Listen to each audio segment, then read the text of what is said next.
Hey y'all, Bob with Million Mile Garage. Just doing a simple blower motor replace. Went out of my way to order this Four Seasons from Rock Auto. Looked at what they had on O'Reilly's. They kind of had mixed results on the Murray. And I got caught up in the hype that this was not made in China. And I used to buy a lot of Four Seasons. I think that was the top of the line thing that you would get from Napa back in the day. So this one right here, I'm pretty sure is a Four Seasons. I think it even has the same part number on it, if I can find it. PM 105, made in Canada. Pretty sure that one actually was a Canadian Four Seasons. I probably put this in the car, I don't know, probably 30 years ago. And it stopped working, so ordered another one. And it came packaged nice, and see if I can get it out of the box. Like that. And look what's on the cage. And it says right on their website, all their stuff is made in Canada. And it's a Four Seasons. That's the part number for a 79 Chevy Camaro with air conditioning. And it does say that the cage wheels are balanced. I can see it's got a balance weight on it right there. I don't know how well you can see that right in there. So I'm sure it'll be fine. But I paid $40 for this delivered. I could have got the Murray version without the cage on it. I usually change the cages out. That's an original cage right there. GM cage right there. And I think they were 20 bucks at O'Reilly's. I think they had one in stock. So I actually went out of my way to wait 3 days for this to show up, paid double for it, and it's still made in China. So it's like everything made in China now? I'm just curious. So just word of advice, if you think you're buying something that's not made in China, be sure before you do it, especially if you're gonna pay double. Hey, you know, at second glance, that PM 105, I think that actually is the Murray part number that O'Reilly sells this under.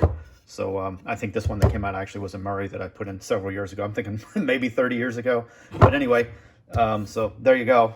Went out of my way. Probably could have got the same quality of motor that I had, which this one lasted a long time. But instead I got the Four Seasons one, which is China made. Hey, if you guys happen to know if the Murray is still made in Canada, I'd like to know. Just leave a comment in the comment box. It'd be cool to know. Hey y'all, it's the next day. I did kind of get the cars jockeyed around yesterday before I started on this blower motor job, knowing the weather was going to be foul this morning. I don't know if you can hear it outside, but it's coming down in buckets. But I just thought I'd show you the progress here. Once you get the fender well out, it's really not that difficult.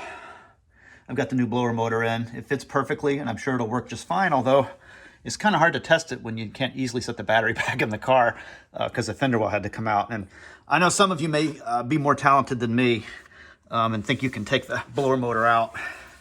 Let me pull in a little bit here. But you can see I've got a big air box here, and I know some of the older shop manuals will show you being able to take that out with just, you know, basically loosening up the fender well and putting a block of wood between the fender well and the fender. But unfortunately with the air box on the AC cars, I think that makes it all but impossible without, you know, damaging. I don't want any pop outs, you know, on the fender and stuff. I'm trying to force it out. It's not going to come out through there either. When the fender well's in there, it's too difficult. So it's only a few extra bolts, and I took it out. You know, I can kind of remember when we bought these cars, I guess going on 40 years ago now, thinking how advanced they were, right? You know, it's kind of a low slung car. And, you know, you have to take the fender well out just to change the blower motor. Whereas, you know, on the Duster, you don't have to do that. Let's see if I can drag myself up off the floor. I'll show you. These Chrysler products were really simple cars. And just coming down in here, you can see where the blower motor is right there on the firewall. It's literally, you know, if you take your time, it's probably a 10 or 15 minute job. It's not a very backbreaking job either. And that one has been changed now. That one's actually a unimotor. That's another supplier. I don't know if you can read the label or not right there, but that's a unimotor. And I probably did that job that's probably 15 years ago. And it's working just fine. And it was an easy job, right? But I remember thinking how complicated these cars were to work on, you know, just changing spark plugs. It's a little tight back there. And then doing the plugs underneath the AC compressor.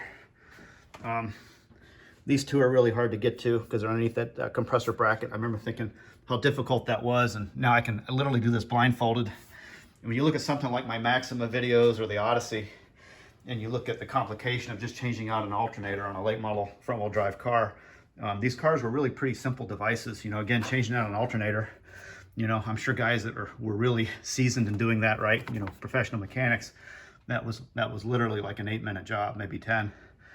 But yeah, things change, right? I know technology's kind of marched on from these things, so I'm just kind of maintaining them, and I use them a little bit, but these have not been daily drivers for a while, unfortunately. But I have to admit, it is a little depressing where every time I go to do work on one of these, it's never with parts that are made by American hands. And I know a lot of people, you're going to say, hey, it's you know, it's a global economy, it's whatever, but the way things are going, and I know the economy has not been going as good for me as it did 3 or 4 years ago for a lot of reasons, right? We won't get into the politics of it, but it is what it is.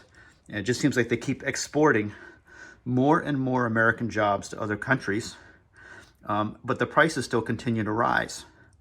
So you kind of wonder, I'm making less money, and then all of my neighbors, I basically have fewer jobs to work, right? Because the jobs are going away.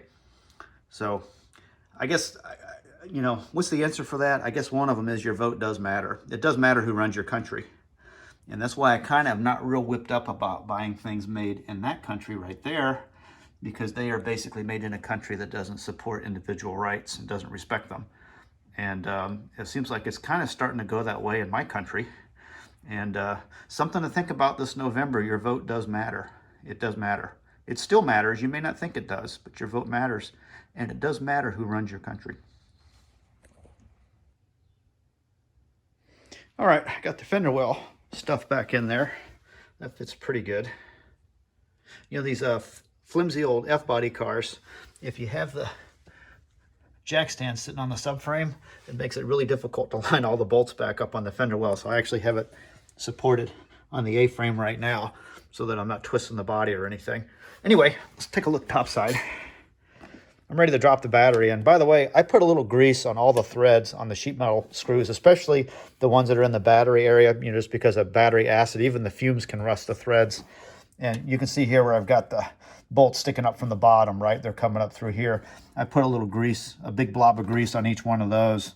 And it does seem to make it a lot easier if you ever have to take that stuff out, because it kind of is a nice little shield from the battery acid.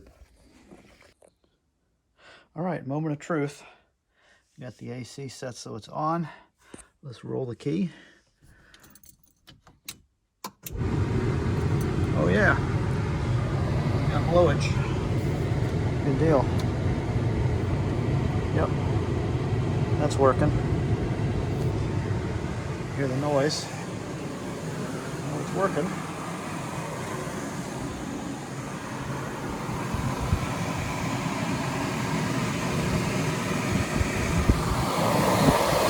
Got a big hole right there on the heater box.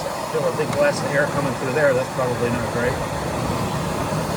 But I guess when you got the AC door open, that diverts that anyway, so I guess it's not a huge deal. That's probably something I should work with. But there's a lot of air blowing through there. I know you can hear it, but it's working. Cool.